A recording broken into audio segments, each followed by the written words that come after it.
Hello everybody, welcome back to the channel, and today is finally the day that we're scaping the 36 gallon.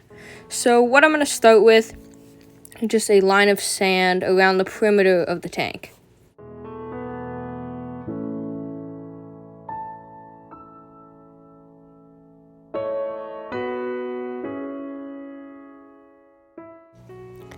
And then I take my paddle style aquascaping tool and spread the sand out so that there's an open space in the middle where I can put my substrate.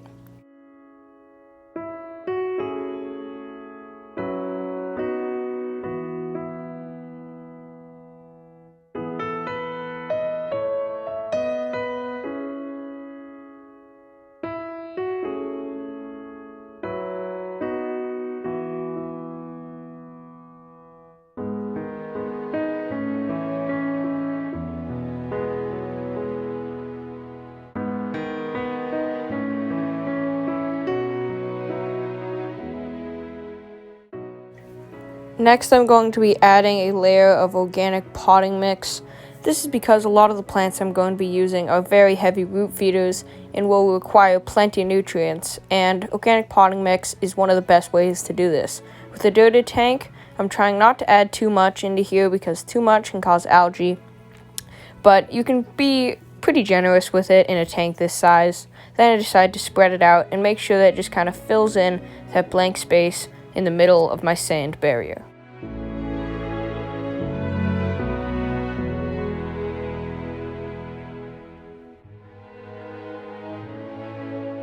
In conjunction with this soil, I'm going to be adding a cap of what is the old recycled substrate from a very old 10-gallon dirted aquascape that I've had laying around for a while. This stuff is full of old fish poop and some soil in there, and I decided to add it as a little extra something. I know it has plenty of nutrients in it, and it'll be the first layer in our cap of the soil.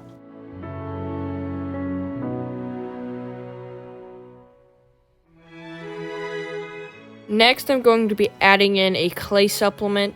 This is because I'm going to be planting red tiger lotus, dwarf aquarium lily, and especially the red tiger lotus is going to require a lot of iron, and this clay will give it a lot of extra iron because the redness of this clay is caused by iron supplements inside it. This clay is actually just a powder that I got from a terracotta pot that I crushed with a hammer, and I just made as much powder as possible. This will actually work. I've used it in the past. It just makes a very nice fine supplement to help your red plants grow.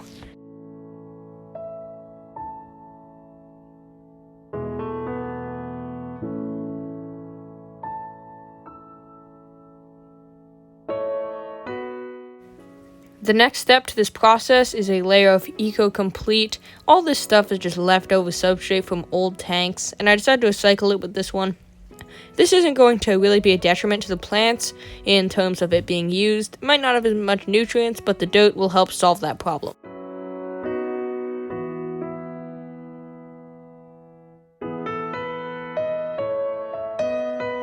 Right here you can kind of see what I'm doing.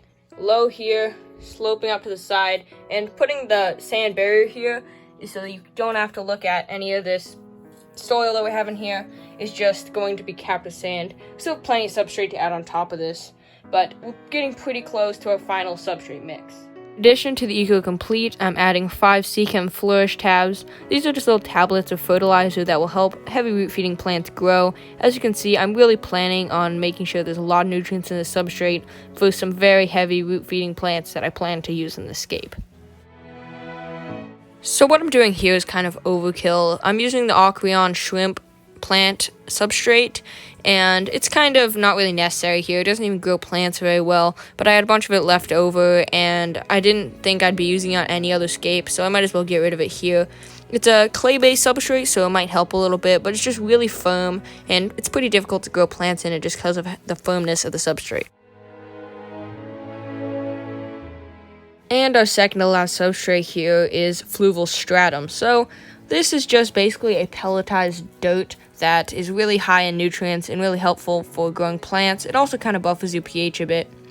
But I figured, again, I just had this left over, and I really want to make sure these plants get a lot of nutrients, as you can see. So I just add this on. I still have one more layer coming on, but what I'm doing here is kind of called substrate lasagna. All my really successful tanks have this, just lots of different kinds of substrate so that each plant can get everything they need from their roots.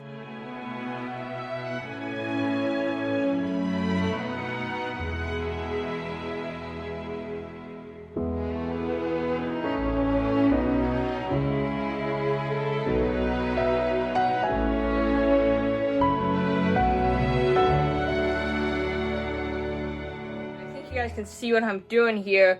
There's lots of substrate in here. This substrate went a very long way. You can see it's really sloping. It's a very dramatic slope, but think about how much more space we have up here. Solid, maybe 2.5 feet that we still have to go on up here. Of course, we still have to add our next layer of substrate, so it'll bring it up to about here. But I'm gonna have some really prominent wood pieces in here. Super excited. It's gonna look great. And then the final cap of sand went on to cover up all of our nutritious substrate underneath.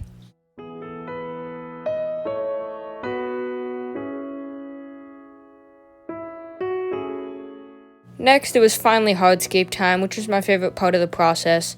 All of the hardscape here is locally collected, from the basalt to the pieces of wood that I'm using. This is where I really saved a lot of money on this build, as rocks and wood can be super expensive. It took a long time, but through numerous dead trees and rock piles, I acquired all the essential hardscape that I needed for this scape.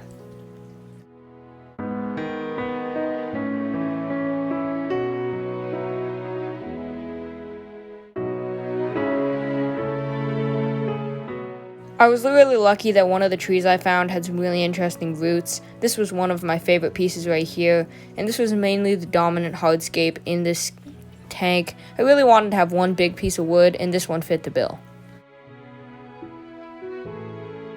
I used super glue to make sure that this piece was secured really well, even though I had soaked it over time. I just really didn't want any of these wood pieces to float.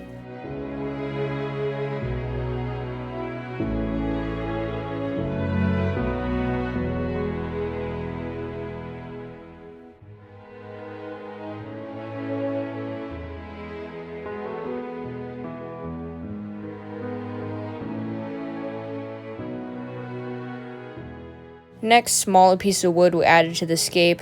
None of these pieces would really stand alone as a good hardscape, but together, I think they make something very interesting.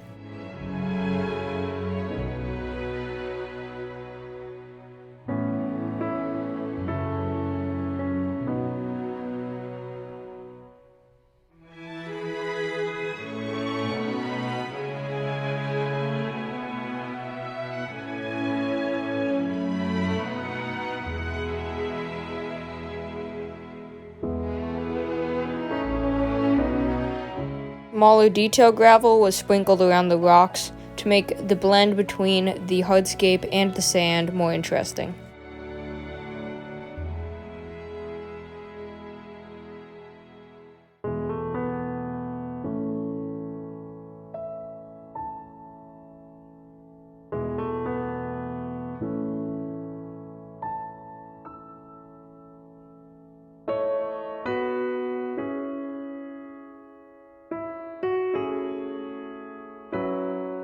So this was my final box of plants that I needed to complete this scape. These all came from H2O Plants, and they did a great job shipping them, but unfortunately my Aponogeton vaseus melted back really bad.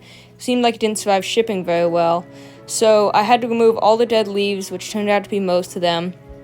But thankfully the bulb was still firm, and with a bulb plant like this, if the bulb is still firm, chances are this plant will grow back from nothing.